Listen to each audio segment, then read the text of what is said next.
Spring 2023 seems like it's going to be a monumentally huge season. We have a lot of really big sequels coming out, but on top of that, there's a lot of really interesting and also well-regarded source materials getting adapted this season. So without any further ado, let's get into the sequels.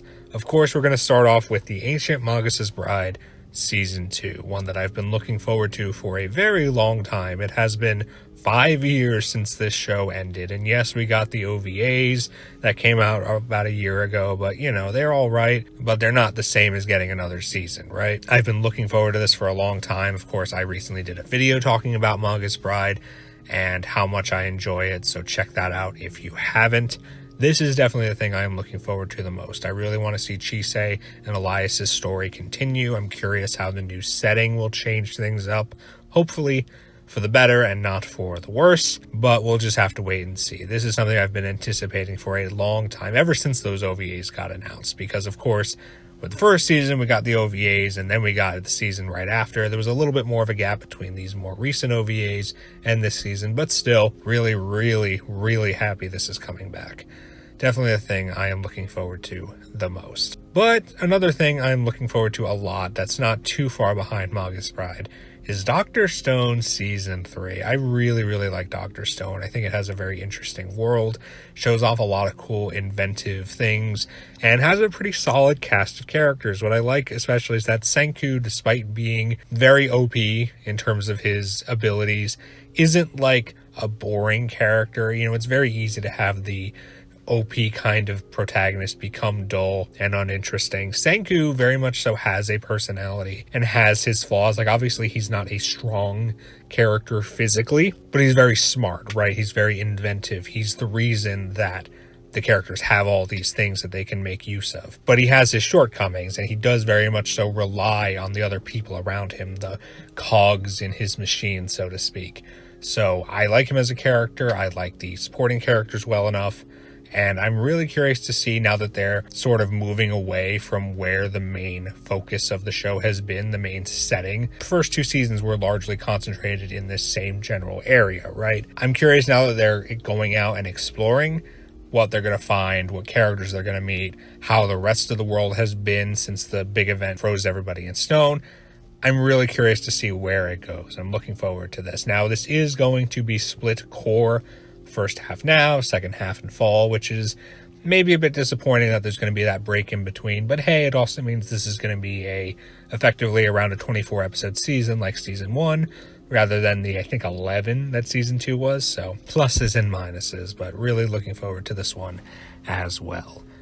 Demon Slayer is getting a 3rd season, or I guess you could call it 4th season, because there was the season that was just adapting the movie as a show, but it was just kind of breaking it up and not changing anything except for like the first episode. I think most people would consider this season 3 and last season 2 and not count the TV run of the movie as a season. But anyway, I don't really think I have anything new to say about Demon Slayer as compared to what I said about it when season 2 came out. It's a good show. I like it. I like Tanjiro as a character. I like the animation. I mean, it's UFO Table. Of course, it's going to look good. I like the atmosphere of the world. I'm not the biggest fan of Inosuke, and especially not of Zenitsu. I will say they were less bad in season 2, although that may just be because Zenitsu was like asleep for the second half. So he may have been more tolerable because of that, honestly. But yeah, I mean, I like Demon Slayer. I don't think it's the second coming of Christ or anything. It's a good show. It's a solid enough shonen. I have no problem with watching more of it, and especially because of how well animated it is. Tonikawa, Over the Moon for You, is getting its 2nd season, and I liked season 1. I did kind of walk away from it thinking it wasn't cute enough, if that makes sense, but I think that was just my expectations getting in the way. It is a solidly fun show. We did get a couple OVAs in the interim since season 1. The first one I remember really liking. The more recent one that we just got a few months ago, not as much. Yeah, I mean, it's a good show. It's a show that has its ups, has its downs, but by and large is a cute, romantic show that, isn't like too dramatic. It's not something that is going to stress you out or anything. It's just like a fun little thing to throw on and watch these two characters be cute together and watch these relatively amusing side characters. And there is like an ongoing sort of backstory mystery with the main heroine, and we'll see if that actually gets explored in season 2 or not, or maybe in a future season. I don't know like how interested the show is in going down that rabbit hole. I mean, eventually they're gonna have to, but we'll have to see. The second core of Gundam, The Witch from Mercury, is also airing this season, and I was very pleasantly surprised with how much I enjoyed Witch from Mercury season 1, especially because it did change things up quite a bit, and I really like where the show ended up. I'm also curious if this will be the end of the show, if it will actually end with, 25 episodes in total? Because so many Gundam shows, as I've said in the past, overextend their welcome and have very bad pacing because they go on for too long. I'm curious if this will know when to stop, and if it will stop with this second core, or if it'll keep going or not. But looking forward to it. I think this has potential to be one of the better Gundam shows. And now we have some spin-offs, or I guess they're like sequels, prequels, but like not in the way that you would think. We have, interestingly, a sort of spin-off for Ranking of Kings called the Treasure Chest of Courage. Now, if you've seen my video on Ranking of Kings, you know that I was very disappointed, to put it mildly, with where the show went, especially in its second half. I liked how it started. I thought the show had a lot of potential at the beginning, and then just kind of, ruined it by the end. So I don't know how to feel about this spin-off, or like maybe sequel kind of.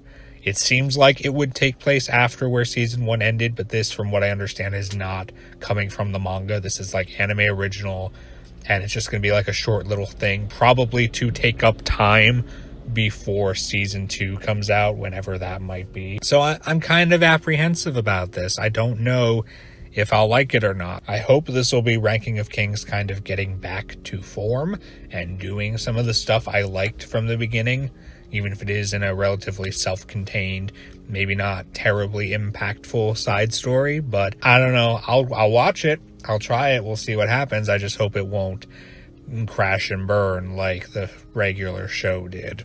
And then the other spin-off, which I'm also, I don't know if I'd say apprehensive about, but not really entirely sure of, would be the Konosuba spin-off, which I guess is technically a prequel, which focuses on Megumin and Yunyun, but does not have the other characters from the show, which is kind of what I'm concerned about. Now, I don't really need there to be more Konosuba. Like, I liked it. I'm fine with there not being more of it. And getting this spinoff feels like, I don't know, I just don't know why it needs to exist, especially if it's not going to have the whole main cast in it because it's a prequel. So that makes me concerned if it's really going to, work when it doesn't have everyone there. And I know we're getting more of, regular Konosuba at some point. I don't know how to feel about this. We'll see. I think most people are looking forward to it, so maybe I'm the odd one out here, but I'm a little bit worried if it's going to function properly with just Megumin and not the rest of the main cast. But with that, let's try and get into some of these new shows that have quite a lot of either hype or well-regarded reputation to precede them. So I think we do have to start with Hell's Paradise, a shonen action anime revolving around characters going to this island that's supposedly very mystical and magical and almost like paradise, but lo and behold, it turns out to be a lot more monstrous than they might think. And then they have to fight all these various things in this island. It looks good. It looks well animated. It sounds, good enough as a premise for a shonen show, right? It sounds like it will lead to a lot of nice action and adventure. And of course, what is the most important thing here? Who's animating it? Mappa. A shonen anime animated by Mappa. Gee, I wonder if it's going to be well regarded or not. Now, to be fair, I have not seen the same level of hype for this as for the other recent shonen Mappa anime, like, of course, Attack on Titan, and Jujutsu Kaisen, and Chainsaw Man, but there is still a good amount of hype for this. And, I mean, look, a shonen animated by Mappa is going to be a big show. It's going to be a show people watch and people talk about, especially when the source material is well regarded on its own. So I don't think anyone really needs to say, go watch this. You're probably going to watch it anyway because it's a shonen done by Mappa, and it's probably going to be fairly well talked about once it comes out. I mean, it's very interesting seeing Mappa's journey, how they started off kind of doing more, I guess you could say, niche anime, whether they were popular or good or not. But then eventually they just kind of settled into big shonen action anime. That's what they've done. That's what they're known for now. And they just keep going along, and hey, it's working for them. At the very least, you know this is going to be well animated, whether it's, you know, just another solid enough shonen in a sea of solid enough shonens like we have, you know, with Jujutsu Kaisen and Chainsaw Man and Demon Slayer and all these other shonens that are kind of doing the same thing and are all pretty well animated and are all pretty well liked and talked about. I think it'll be good. I don't know if it'll be amazing. I don't know if I'll think it's the greatest thing ever made. Probably not. But it'll probably be good enough because, you know, shonen done by Mappa, at the very least, it will look good. My Home Hero sounds like it could be a pretty solid thriller and suspenseful anime. It does start off seemingly with a very dark moment. I mean, literally in the synopsis, it talks about these characters effectively killing someone and being on the run for it. But it seems like it could be a very intense, you know, edge of your seat, want to watch every week or binge, probably more ideally, kind of show. We'll see if it pans out that way. I could see this turning a lot of people off. It could even turn me off, depending on how exactly it depicts everything and the kinds of characters we end up following. But I think this has potential, and it's certainly something worth keeping an eye on, even if it may end up being something that's better to watch at the end than watch week to week. We'll see, though. Heavenly Delusion really caught my eye. It kind of, at first, sounded almost like a Kino's Journey or Girl's Last Tour type of show. I don't think that's what it's going to be after watching the PV. It certainly seems like it's going to be not like as slow-paced as though it's probably going to be a lot more action-packed. But this idea of these characters kind of exploring this sort of destroyed world and coming from a more idyllic safe haven and trying to kind of adjust to things and see what's going on. I think there's a lot of potential in a premise like that. And while it may not be what I initially expected it to be, I still think this could turn out to be a pretty good time. Skip and Loafer looks like it'll be a enjoyable and cute romantic series. It definitely gave me some Kimi ni Todoke vibes.